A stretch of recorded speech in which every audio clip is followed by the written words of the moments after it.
अपने पसंदीदा शो के फुल एपिसोड देखने के लिए अभी डाउनलोड करें दंगल प्ले ऐप।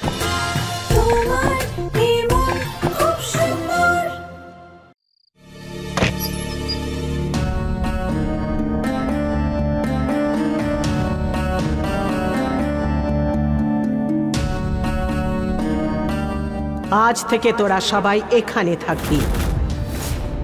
কাজের লোকের জন্য এটাই উপযুক্ত।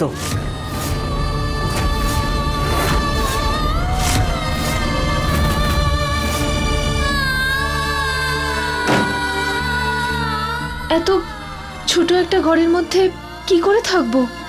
পিসিমণি তো কোনো চাদর বা মাদুরও নিতে দিল না। ইঁদুর! ইঁদুর! কোথায়? কোথায় ইঁদুর?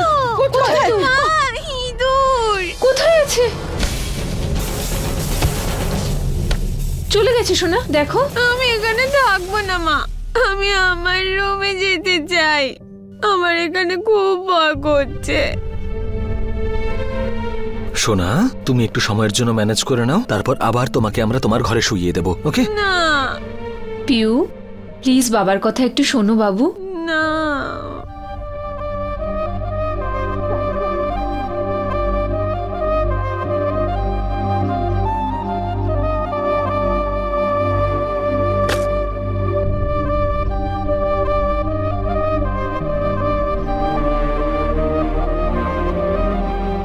প্রিয়া, এই দেখো কি সুন্দর টেন্টটা। ওয়াও প্রিয়া, কাকিমা কি সুন্দর টেন্ট বানিয়েছে দেখো। এবার এটার মধ্যে প্রিয়ার পুতুল, প্রিয়া আর মা শোবে। ওকে মা।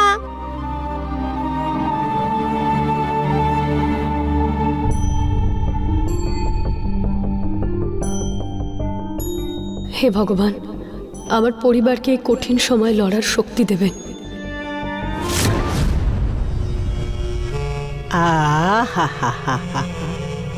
এটাই হচ্ছে জীবনের আসল সুখ। নরম গদি, বরফের মতো এসির ঠান্ডা হাওয়া, আর প্রতিশোধের আগুন। ঈশ্বরের কৃপায় কত বছর পরে এইরকম সুখ নিদ্রা দেব।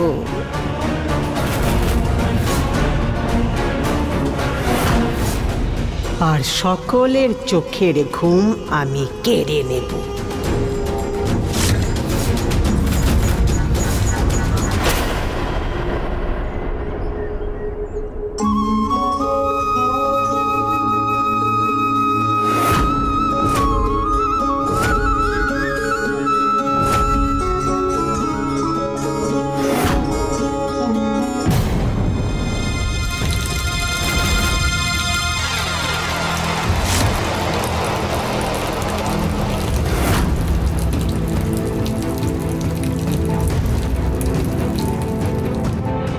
জল আসছে কোথা থেকে শুনছো? জল ঢুকছে। জল জল ঢুকছে। আরে আরে জল কোথা থেকে আসছে? ঋতু,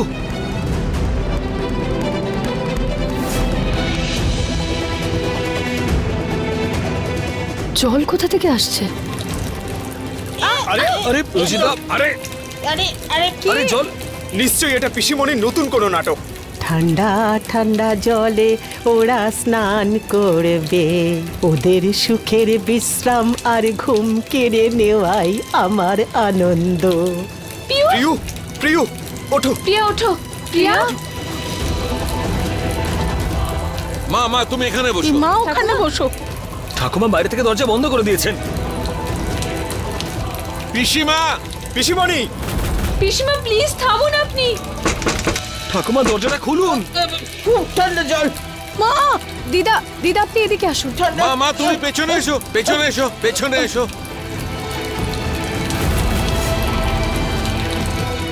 রুচিতা,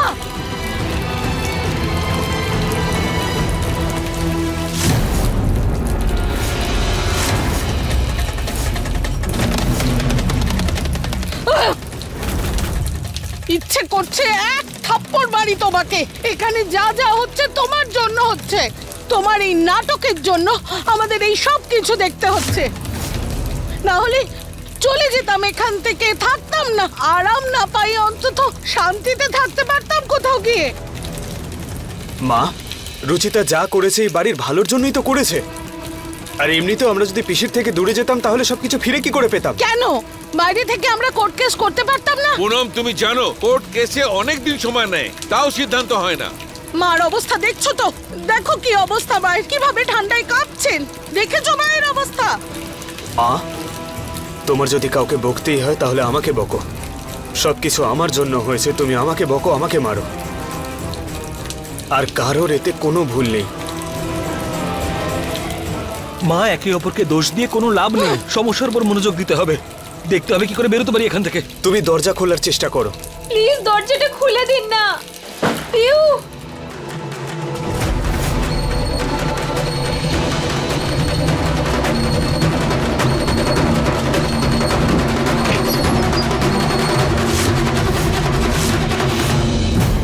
বিনে পয়সায় খাওয়াবার জন্য এখানে তোদের রাখা হয়নি। যা, যে যার কাজে যা। কাজের লোক কাজের লোকের মতো থাক। আর এই সিল্কের শাড়ি ছেড়ে সুতির শাড়ি পরবি তোরা। আর তোরা এই স্যুট বুট ছেড়ে কাজের লোকের জামা কাপড় পর। এই নে, এই জামা কাপড় পরে কাজে লেগে যা। আর কে কি কাজ করবি সেটা বাইরে লেখা আছে। তাড়াতাড়ি আয়। ঋতু রান্না করা, রুচিতা ঘর পরিষ্কার করা, প্রতীক নিহার কাপড় কাচা, বাসন মাজা, নরেশ মালির কাজ, পুনম ঝুল ঝাড়া, আর নীলম বাথরুম পরিষ্কার করা। এ কি মা, এই বয়সে বাথরুম পরিষ্কার কি করে করবে? মুখ খুললে তো সর্বনাশ হয়ে যাবে। কাজ না করলে কি বসিয়ে বসিয়ে খাওয়াবো আমি? পিসি ঠাম্মা, দিদাকে আপনি মন্দিরের দেখাশোনা করতে দিন, ওনার কাজটা আমি করে নেব। ঠিক আছে, কিন্তু একটা কথা সবাই সবার মাথায় ঢুকিয়ে নে। আমি যেন সবাইকে কাজ করতে দেখি। কেউ যদি আরাম করে না তাহলে তার আঙুল কেটে নেব। আর বিশেষ করে তোরা দুজন রাধা কৃষ্ণ যদি উল্টো পাল্টা কিছু করতে দেখি না তাহলে সূঁচ ফুটিয়ে দেব। কাজ করলে তবে খাবার পাওয়া যাবে। এখন দাঁড়িয়ে দাঁড়িয়ে কি দেখছিস তোরা? যা গিয়ে কাজ কর।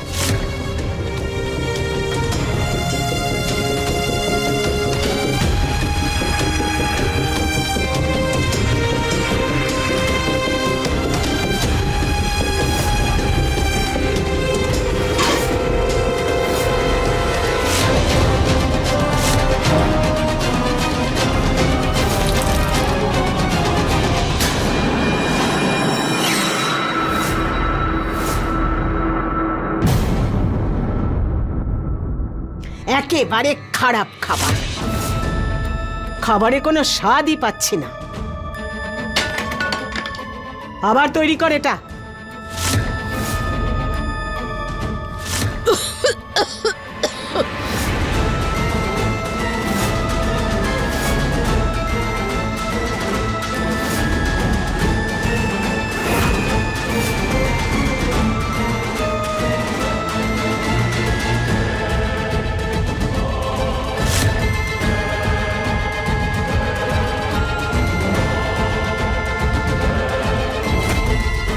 এতে তো দাগ রয়েছে, দ্বিতীয়বার ধুতে হবে।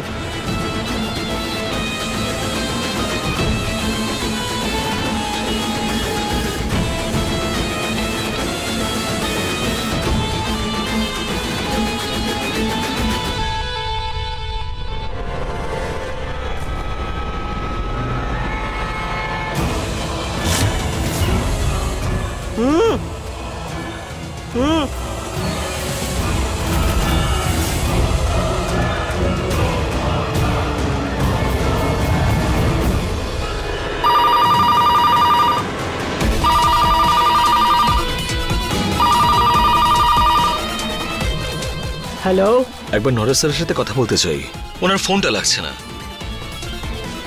এখনো ভীষণ ব্যস্ত আছে, বলুন কি কাজ আছে? আসলে আজকে এনআরআই ক্লায়েন্টসদের সাথে একটা ইম্পর্টেন্ট মিটিং আছে, আর মেইনলি ওই কন্ট্রাক্টের ব্যাপারে। স্যার বলেছিলেন যে ক্লায়েন্টসদেরকে লাঞ্চের জন্য বাড়িতে নিয়ে আসতে, ওটার ব্যাপারে জিজ্ঞেস করার ছিল।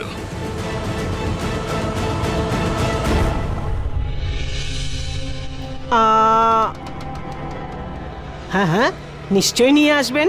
অতিথি দেবতার সমান। কটার সময় আসবেন? আগে 1টার মধ্যে। হ্যাঁ হ্যাঁ, নিয়ে আসুন, আমি সব কিছু তৈরি করে রাখবো।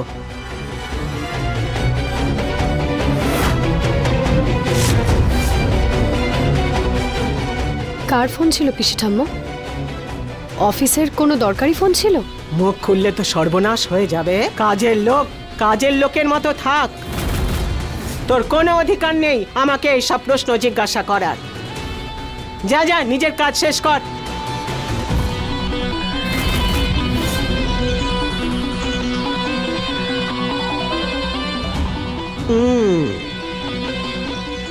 এই এনআরআই ক্লায়েন্টের আদর যত্ন তো আমাকে করতেই হবে। আরে নরেশের পরিবারের সম্মান হানির সুযোগ আমি কি দ্বিতীয়বার পাবো?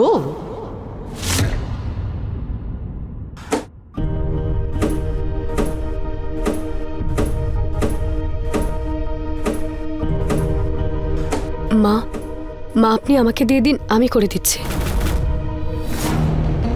এ নাও, তুমিই করো। এমনিতে তোমার জন্যই হয়েছে এসব। হয়রান হয়ে গেলাম।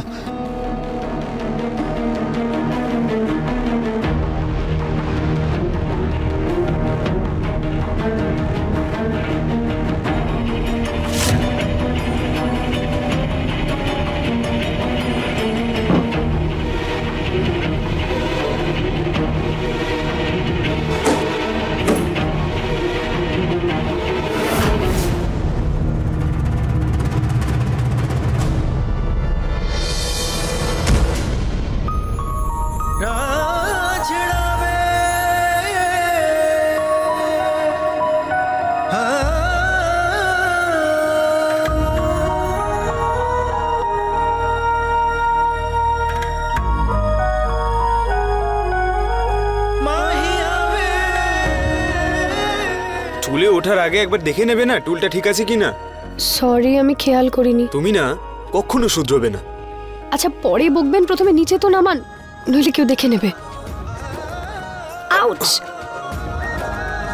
তুমি ঠিক আছো?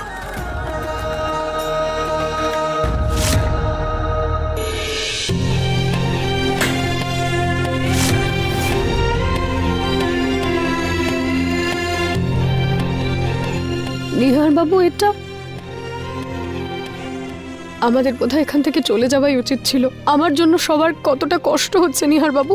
না রুচিতা, তুমি যে সিদ্ধান্তটা নিয়েছো সেটা শুধু তোমার একার ছিল না। হ্যাঁ মানছি তোমার আইডিয়া ছিল, কিন্তু সেটা আমাদের ঠিক মনে হয়েছিল, তাই জন্যই থেকে গেলাম। আর শত্রুকে হারাতে গেলে তার কাছাকাছি থাকতে হয়। দূর থেকে শুধু চেষ্টাই করতে পারতাম, জেতা বা হারার কোনো গ্যারান্টি ছিল না। কিন্তু নিহার বাবু, আমরা যেটা চাই সেটাতে সফল হব তো বলুন? রুচিতা, তুমি নিজের সিদ্ধান্তকে সন্দেহ করছো। আমার তোমার সিদ্ধান্তে পুরোপুরি বিশ্বাস আছে, সেই জন্য তুমিও নিজের উপর বিশ্বাস রাখো।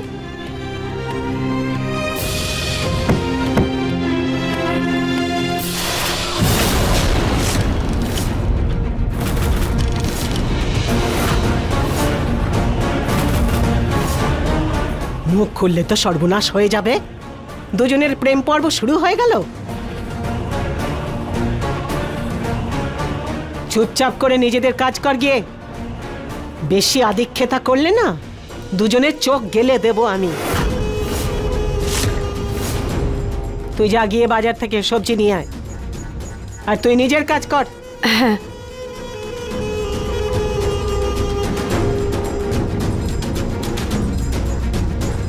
কৃষ্ণ রাধার মতো প্রেম করা না আমি বার করে দেব, কিন্তু এখন অন্য জায়গায় আমাকে যেতে হবে।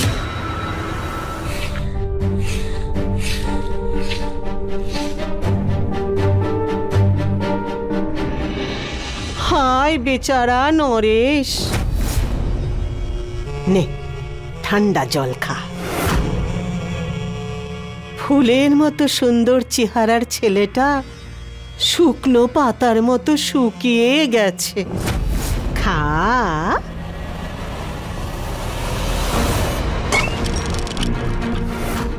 হায় ঈশ্বর, বৃদ্ধ বয়সে হাতটা এত কমজোরি হয়ে গেছে যে কোনো কিছু ভালো করে ধরতেই পারি না। কোনো ব্যাপার নয় পিসিমা, কাজটা এক্ষুনি শেষ হবে, আমি ভেতরে গিয়ে জল খাবো। কাজ শেষ কি করে হবে?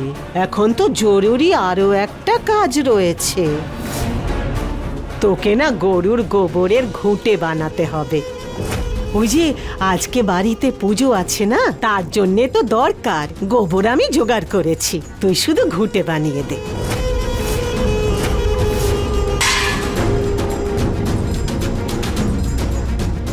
পিসিমা, বাবা ওটা কিভাবে বানাবে?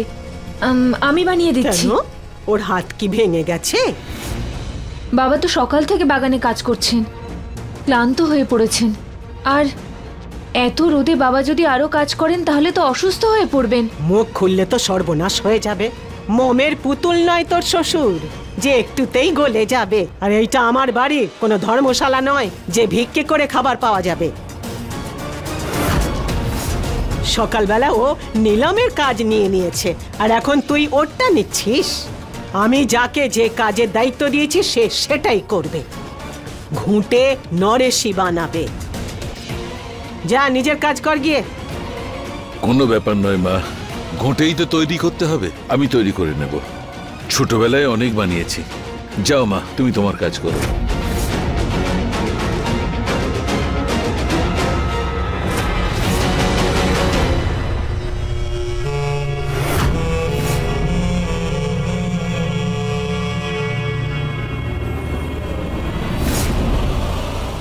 এখন খেলা শুরু হলো। কি? নিহারের বাবা ঘুঁটে দিচ্ছেন?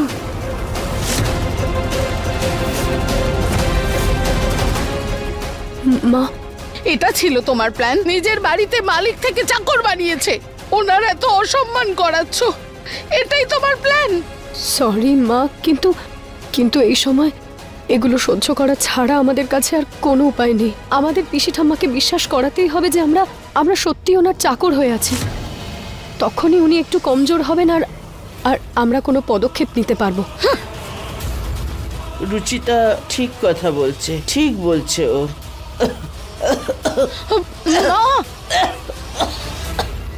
দিদাকে প্লিজ ঘরে নিয়ে যাও। কাজ করতে করতে খুব কষ্ট হচ্ছে, ওনার শরীরটা বোধহয় ঠিক লাগছে না। ঠাকুমা, আপনি চলুন।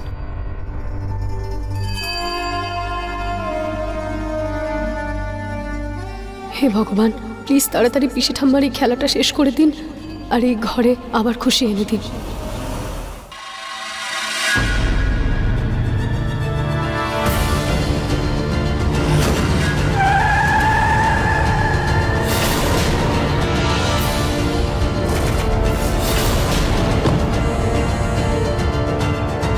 চলে এসেছে নরেশ, তোর বিদেশি client.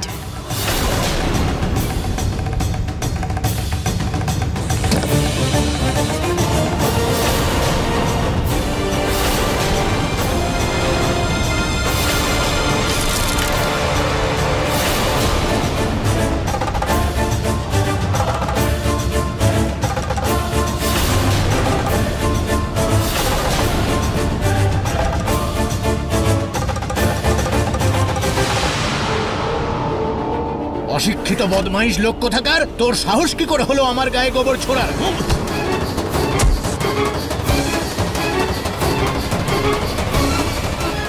Mister Puri, mister Naresh,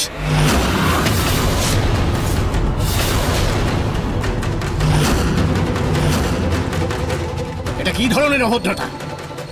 আপনি তো নিজে গোবরের মধ্যেই রয়েছেন আর আমাকেও গোবরে মাখামাখি করলেন। না না মিস্টার পুরী, আমি কাজ করিনি। আমি কেন কাজ করব? মাইট বি এই জন্য যে আপনারা সবাই মিলে বাড়িতে এইসব কাজই করছেন। তবে একটা ব্যাপার আমার মাথায় এসেছে যে ভারতীয় লোকেরা বাইরে বাঘের মতো ঘোরে, কিন্তু বাড়িতে তাদের অবস্থান চাকরের থেকেও খারাপ হয়। এত বড় বিজনেস টাইকুন নিজের বাড়িতে এইভাবে গোবরে মাখামাখি কেউ কোনোদিন দেখেনি হয়। এটার লাইভ ভিডিও তো আমাকে করতেই হবে। এবার নরেশের ভিডিও যদি ইন্টারনেটে ছড়িয়ে দেওয়া যায় না, তাহলে সকলের কাছে সব সত্যিটা বেরিয়ে আসবে। কারোর বাড়িতে এসে এইভাবে আপনার ব্যবহার করাটা ওটাই ভালো দেখায় না। ফোনটা রাখুন প্লিজ। মিস্টার গোয়েল, মনে আছে একবার আমাদের ডিল আপনি ক্যান্সেল করেছিলেন শুধু এই জন্য যে গহনাতে আমরা সস্তার নেক লাগিয়েছিলাম। আজ আমি আপনাকে অপমান করার সুযোগ পেয়েছি। আমি আপনার কথা কেন শুনবো? দেখুন, আপনি কিন্তু সীমা ছাড়িয়ে যাচ্ছেন। আমাকে আমার সীমা দেখাতে হবে না, নিজের সীমার মধ্যে থাকুন। এই অবস্থায় আপনি এই বাড়ির মালিক নন, চাকর বলে মনে হচ্ছে। তাই চাকরের অ্যাটিটিউড বজায় রাখুন আর মালিকের মতো অ্যাক্টিং করা বন্ধ করুন। আমি আপনাদের অনুরোধ করছি যে আপনারা চলে যান এখান থেকে। গোয়েল বাবু, আপনার যে ভিডিওটা ভাইরাল হচ্ছিল না, একবার চেক করে দেখুন, সেটা এখন লাইভ চলছে। বিজনেস টাইকুন বাড়ির কাজ করছে। আর এবার আপনার এই গায়ের দুর্গন্ধ দিয়ে আপনি পরিচিত হবেন। আমিও বরং লাইভটা শুরু করি। এই নিন। হিরে বেচা ছেড়ে দিন, গোবর বিক্রি করুন এবার আপনি।